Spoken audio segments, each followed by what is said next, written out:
ਪਿਆਰੇ ਵਿਦਿਆਰਥੀਓ, ਕੱਲ ਆਪਾਂ ਪਹਿਲੇ ਭਾਗ ਦੇ ਵਿੱਚ ਪ੍ਰੋਫੈਸਰ ਪੂਰਨ ਸਿੰਘ ਦੀ ਜਿਹੜੀ ਕਵਿਤਾ ਹੈ ਉਹ ਕੁਝ ਕੁ ਲੰਬੀ ਹੈ ਤੁਹਾਡੇ ਸਿਲੇਬਸ ਦੇ ਵਿੱਚ।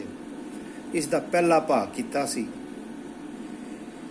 ਤੇ ਸੈਕੰਡ ਪਾਰਟ ਦੇ ਵਿੱਚ ਮੈਂ ਉਹ ਕਵਿਤਾ ਕੰਟੀਨਿਊ ਕਰ ਰਿਹਾ ਹਾਂ। ਪ੍ਰੋਫੈਸਰ ਪੂਰਨ ਸਿੰਘ ਦੀ ਜਿਹੜੀ ਇਹ ਕਵਿਤਾ ਹੈ ਉਹ ਇੱਕ ਕਵਿਤਾ ਮਾਤਰ, ਜੇ ਇਹਨਾਂ ਨੂੰ ਸ਼ਬਦੀ ਅਰਥ ਜੇ ਕੱਢ ਕੇ ਤੇ ਜੇ ਇਸ ਨੂੰ ਅਸੀਂ ਸਮਝਣਾ ਚਾਹੀਏ ਤਾਂ ਸ਼ਾਇਦ ਅਸੀਂ ਪੰਜਾਬ ਦੇ ਪੁਰਾਣੇ ਗੌਰਵਮਈ ਪੰਜਾਬੀ ਸੱਭਿਆਚਾਰ ਦੇ ਨਾਲ ਜਸਟਿਸ ਨਹੀਂ ਕਰ ਸਕਾਂਗੇ। ਇਸ ਲਈ ਇਸ ਨੂੰ ਡੂੰਘੇ ਅਰਥਾਂ ਦੇ ਵਿੱਚ ਸਮਝਣ ਦੀ ਜ਼ਰੂਰਤ ਹੈ। ਕੱਲ ਮੈਂ ਤੁਹਾਨੂੰ ਦੱਸਿਆ ਸੀ ਕਿ ਪ੍ਰੋਫੈਸਰ ਪੂਰਨ ਸਿੰਘ ਖੁੱਲ੍ਹੇ ਡੁੱਲੇ ਸੁਭਾਅ ਦੇ ਮਾਲਕ ਸਨ। ਜਿਹੜੀ ਕਵਿਤਾ ਪਹਿਲਾਂ ਛੰਦਬੱਧ ਰੂਪ ਦੇ ਵਿੱਚ ਰਚੀ ਜਾਂਦੀ ਰਹੀ ਹੈ, ਉਸ ਪਰੰਪਰਾ ਨੂੰ ਪ੍ਰੋਫੈਸਰ ਪੂਰਨ ਸਿੰਘ ਜੀ ਨੇ ਤੋੜਿਆ ਤੇ ਇਸ ਪਰੰਪਰਾ ਦੇ ਵਿੱਚ ਉਹਨਾਂ ਨੇ ਉਸ ਪਰੰਪਰਾ ਨੂੰ ਤਿਆਗ ਕੇ ਇੱਕ ਨਵੀਂ ਪਰੰਪਰਾ ਪੰਜਾਬੀ ਆਧੁਨਿਕ ਕਵਿਤਾ ਦੇ ਵਿੱਚ ਸ਼ੁਰੂ ਕੀਤੀ ਤੇ ਉਹ ਹੈ ਜਿਹੜੀ ਹੈ ਛੰਦ ਮੁਕਤ ਕਵਿਤਾ ਰਚਣ ਦੀ। ਛੰਦ ਮੁਕਤ ਕਵਿਤਾ ਜੋ ਉਹਨਾਂ ਨੇ ਰਚੀ ਹੈ ਉਸ ਵਿੱਚ ਪੂਰਾ ਵਲਵਲਾ ਲੈ ਪੂਰੀ ਹੈ, ਕਿਉਂਕਿ ਪ੍ਰੋਫੈਸਰ ਸਾਹਿਬ ਪੱਛਮੀ ਸਾਹਿਤ ਦੇ ਵੀ ਡੂੰਘੇ ਗਿਆਨੀ ਸਨ। ਇਸ ਦੇ ਲਈ ਉਹ ਕਿਸੇ ਤਰ੍ਹਾਂ ਦੀ ਜਿਹੜੀ ਹੈ ਉਹ ਛੰਦਬੱਧ ਕਵਿਤਾ ਨੂੰ ਨਵਾਬੀ ਜੁੱਤੀ ਦੀ ਕੈਦ ਸਮਝਦੇ ਸਨ। ਇਸ ਕਰਕੇ ਉਹਨਾਂ ਨੇ ਖੁੱਲ੍ਹੀ ਕਵਿਤਾ ਲਈ ਦਾ ਰਾਹ ਚੁਣਿਆ, ਨਵੀਂ ਪਿਰਤ ਪਾਈ ਪੰਜਾਬੀ ਆਧੁਨਿਕ ਪੰਜਾਬੀ ਕਵਿਤਾ ਦੇ ਵਿੱਚ। ਤੇ ਹੁਣ ਮੈਂ ਕੰਟੀਨਿਊ ਕਰ ਰਿਹਾ ਹਾਂ ਕੱਲ ਦੇ ਲੈਕਚਰ ਨੂੰ ਅੱਗੇ। ਕੱਲ ਪ੍ਰੋਫੈਸਰ ਪੂਰਨ ਸਿੰਘ ਜੀ ਨੇ ਦੱਸਿਆ ਸੀ ਕਿ ਜੋ ਅਸੀਂ ਕੀਤਾ ਉਹਦੇ ਵਿੱਚ ਉਹਨਾਂ ਨੇ ਦੱਸਿਆ ਸੀ ਕਿ ਪੁਰਾਣੀਆਂ ਖੁਸ਼ੀਆਂ, ਨਾਚ, ਸਾਰਾ ਕੁਝ ਜਿਹੜਾ ਹੈ ਉਹ ਖਤਮ ਹੋ ਗਿਆ ਹੈ ਤੇ ਉਸ ਪੁਰਾਣੇ ਸਿਸਟਮ ਨੂੰ ਜਿਹੜਾ ਖਤਮ ਹੋਣ ਦੇ ਨਾਲ, ਪੁਰਾਣੇ ਸੱਭਿਆਚਾਰ ਨੂੰ ਖਤਮ ਹੋਣ ਦੇ ਕਰਕੇ ਉਹਨਾਂ ਨੇ ਉਹ ਯਾਦ ਕੀਤਾ, ਉਹ ਪੁਰਾਣੀ ਸੱਭਿਅਤਾ ਨੂੰ ਯਾਦ ਕੀਤਾ ਤੇ ਪੁਰਾਣੀ ਸੱਭਿਅਤਾ ਨੂੰ ਯਾਦ ਕਰਦੇ ਹੋਏ ਉਹਨਾਂ ਨੇ ਪੁਰਾਣੇ ਪੰਜਾਬ ਨੂੰ ਆਵਾਜ਼ਾਂ ਮਾਰੀਆਂ। ਤੇ ਹੁਣ ਅੱਗੇ ਉਹ ਕਹਿੰਦੇ ਹਨ ਕਿ ਵਪਾਰ ਅਸੀਂ ਕਰਦੇ ਸੀ ਸੱਚਾ ਸੁੱਚਾ। ਕਵੀ ਕਹਿੰਦਾ ਹੈ ਵੀ ਪੁਰਾਣੇ ਜਿਹੜੇ ਸਾਡੇ ਵੱਡ ਵਡੇਰੇ ਸਨ, ਮੈਂ ਪਹਿਲਾਂ ਹੀ ਤੁਹਾਨੂੰ ਦੱਸਿਆ ਸੀ ਕਿ ਇਸ ਕਵਿਤਾ ਵਿੱਚ ਕਵੀ ਨੇ ਅੱਜ ਤੋਂ 125-30 ਸਾਲ ਪੁਰਾਣੇ ਸੱਭਿਆਚਾਰ ਦੀ ਗੱਲ ਕੀਤੀ ਹੈ, ਪੁਰਾਣੇ ਪੰਜਾਬ ਦੀ ਗੱਲ ਕੀਤੀ ਹੈ। ਕਹਿੰਦੇ ਵਪਾਰ ਸਾਡਾ ਸੱਚਾ ਸੁੱਚਾ ਸੀ, ਇਸ ਦੇ ਵਿੱਚ ਕੋਈ ਕਿਸੇ ਤਰ੍ਹਾਂ ਦੀ ਠੱਗੀ ਨਹੀਂ ਸੀ। ਕਾਹਲੀ ਵਿੱਚ ਅਮੀਰ ਹੋਣ ਨੂੰ ਨਿੰਦਦੇ। ਅੱਜ ਦੀ ਦੁਨੀਆ ਦੇ ਵਿੱਚ ਹਰ ਵਿਅਕਤੀ ਜਿਹੜਾ ਹੈ ਮਨੀ ਮਾਈਂਡਡ ਹੋਇਆ ਹੈ, ਪੈਸੇ ਨੂੰ ਪਹਿਲ ਦੇਣ ਵਾਲਾ ਹੈ। ਲੇਕਿਨ ਉਸ ਸਮੇਂ ਦੇ ਜਿਹੜੇ ਲੋਕ ਸਨ, ਉਹਨਾਂ ਦੇ ਵੱਡ ਵਡੇਰੇ ਸਨ, ਉਹਨਾਂ ਨੂੰ ਅਮੀਰ ਹੋਣ ਦੀ ਕੋਈ ਕਾਹਲੀ ਨਹੀਂ ਸੀ। ਉਹ ਅਮੀਰ ਰਾਤੋਂ ਰਾਤ ਨਹੀਂ ਹੋਣਾ ਚਾਹੁੰਦੇ ਸਨ।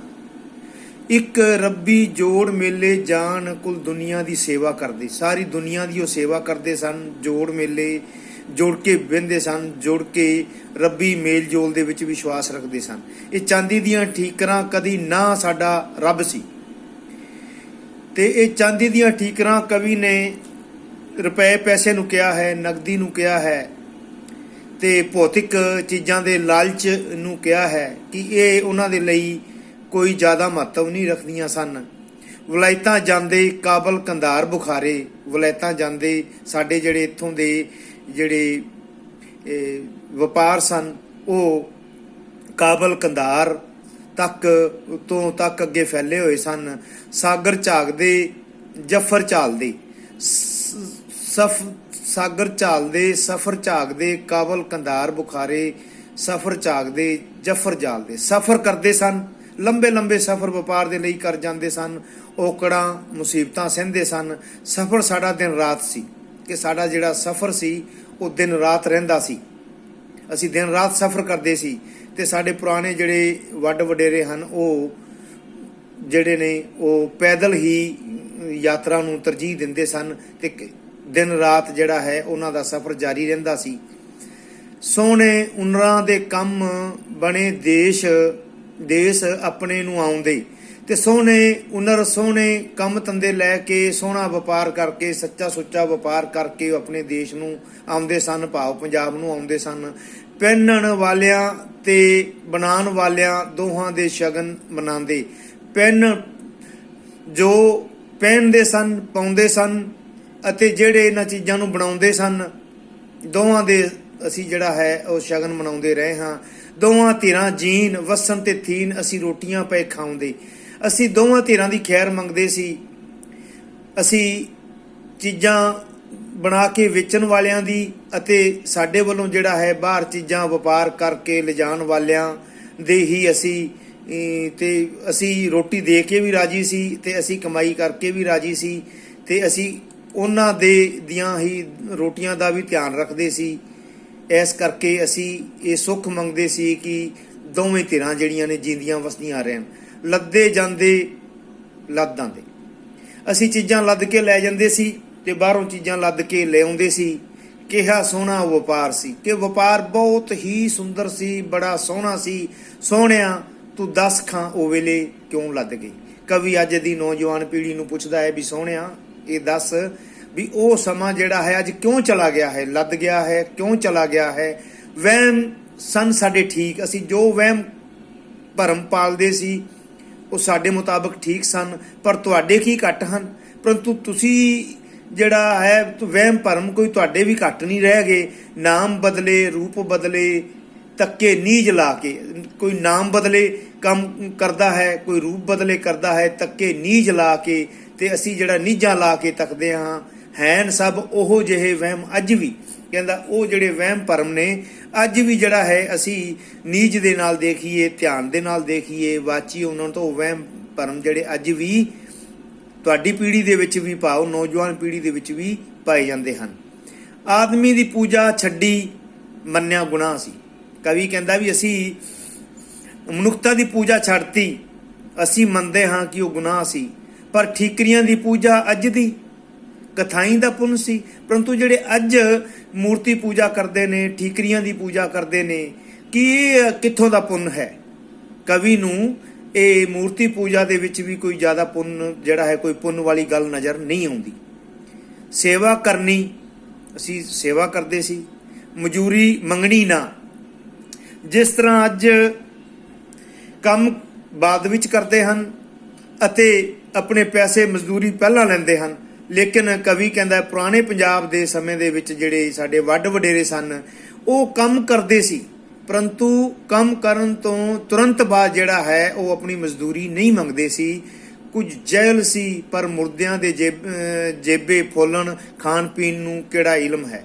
ਪਰੰਤੂ ਕਵੀ ਜਿਹੜਾ ਹੈ ਉਹ ਗਲਤ ਮਤਲਬ ਢੰਗ ਦੇ ਨਾਲ ਕਮਾਇਆ ਪੈਸਾ ਸਿਰਫ ਸੇਵਾ ਨੂੰ ਹੀ ਜਿਹੜਾ ਹੈ ਮਜ਼ਦੂਰੀ ਦਾ ਠੀਕ ਰਾਹ ਮੰਨਦਾ ਹੈ। ਗਲਤ ਢੰਗ ਨਾਲ ਪੈਸਾ ਕਮਾਉਣ ਨੂੰ ਉਹ ਠੀਕ ਨਹੀਂ ਸਮਝਦਾ। ਉਹ ਸਿਰਫ ਬਿਨਾਂ ਕੰਮ ਤੋਂ ਲਏ ਗਏ ਪੈਸੇ ਨੂੰ ਉਹ ਮੁਰਦਿਆਂ ਦੇ ਜੇਬੇ ਫੋਲਣ ਦੇ ਬਰਾਬਰ, ਜੇਬਾਂ ਫੋਲਣ ਦੇ ਬਰਾਬਰ ਸਮਝਦਾ ਹੈ। ਉਹਨਾਂ ਦਾ ਹੱਕ ਖਾਣ ਦੇ ਬਰਾਬਰ ਸਮਝਦਾ ਹੈ। ਕਿਹੜਾ ਇਲਮ ਹੈ ਇਸ ਦੇ ਵਿੱਚ? ਕਿਹੜਾ ਇਲਮ ਹੈ? ਕਿਹੜਾ ਗਿਆਨ ਹੈ? ਕਿਹੜੀ ਸਿੱਖਿਆ ਹੈ? ਅਸੀਂ ਗਰੀਬ ਸਾਂ। ਕਵੀ ਕਹਿੰਦਾ ਸਾਡੇ ਵੱਡ ਵਡੇਰੇ ਗਰੀਬ ਸਨ। ਸੰਤੋਖ ਸਾਡਾ ਕਾਤਲ ਜ਼ਹਿਰ ਸੀ।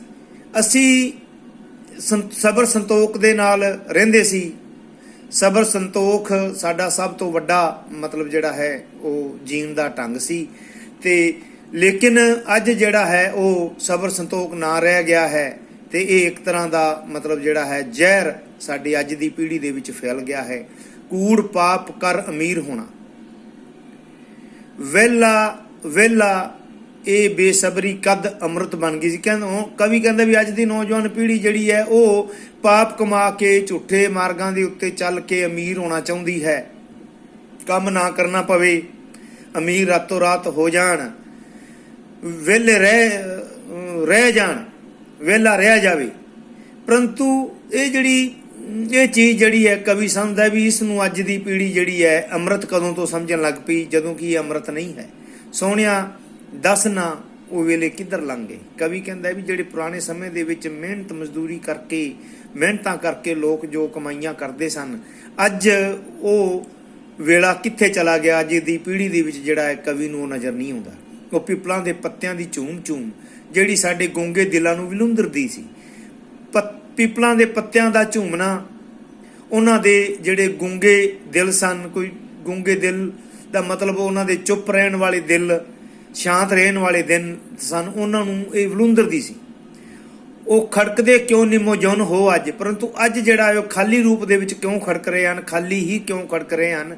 ਉਹਨਾਂ ਨੂੰ ਕਿਸੇ ਤਰ੍ਹਾਂ ਦੀ ਕੋਈ ਮਿਹਨਤ ਮਜ਼ਦੂਰੀ ਨਜ਼ਰ ਨਹੀਂ ਆਉਂਦੀ। ਕੋਈ ਨਾਚ ਉਹਨਾਂ ਦਾ ਨਾ ਹੁਣ ਦੇਖਣੇ ਨੂੰ ਆਉਂਦਾ। ਹੁਣ ਉਹਨਾਂ ਦਾ ਨਾਚ, ਉਹਨਾਂ ਪਿੱਪਲਾਂ ਦਾ ਨਾਚ, ਪੱਤਿਆਂ ਦਾ ਨਾਚ ਅੱਜ ਦੇਖਣ ਨੂੰ ਨਹੀਂ ਆਉਂਦਾ। ਭਾਵ ਜਿਹੜੀ ਅੱਜ ਦੀ ਜਿਹੜੀ ਨੌਜਵਾਨ ਪੀੜ੍ਹੀ ਹੈ ਉਹ ਪੈਸੇ ਦੇ ਮਗਰ ਦੌੜ ਪਈ ਹੈ, ਭੌਤਿਕਵਾਦੀ ਹੋ ਗਈ ਹੈ। ਉਹ ਜਿਹੜੀਆਂ ਪਹਿਲਾਂ ਢਾਣੀਆਂ ਪਿੱਪਲਾਂ ਦੇ ਥੱਲੇ ਨੌਜਵਾਨਾਂ ਦੀਆਂ, ਬਜ਼ੁਰਗਾਂ ਦੀਆਂ ਜੁੜ ਬਹਿੰਦੀਆਂ ਸਨ, ਉਹ ਕਵੀ ਨੂੰ ਦੇਖਣ ਨੂੰ ਨਹੀਂ ਮਿਲਦੀਆਂ, ਉਹ ਕਵੀ ਨੂੰ ਨਜ਼ਰ ਨਹੀਂ ਆਉਂਦੀਆਂ। ਇਸੇ ਕਰਕੇ ਕਵੀ ਉਦਾਸ ਹੁੰਦਾ ਹੈ। ਉਹ ਕੋਈ ਨਾਚ ਉਹਨਾਂ ਦਾ ਨਾ ਹੁਣ ਦੇਖਣੇ ਆਉਂਦਾ। ਭਾਵ ਉਹ ਇਕੱਠੇ ਨਹੀਂ ਹੁੰਦੇ ਉਹਨਾਂ ਪਿੱਪਲਾਂ ਥੱਲੇ, ਬੋੜਾਂ ਦੇ ਥੱਲੇ ਲੋਕ ਜਿਹੜੇ ਨੇ। ਕਿਉਂ ਕਿ ਉਹਨਾਂ ਪਾਸ ਸਮਾਂ ਹੀ ਨਹੀਂ ਹੈ।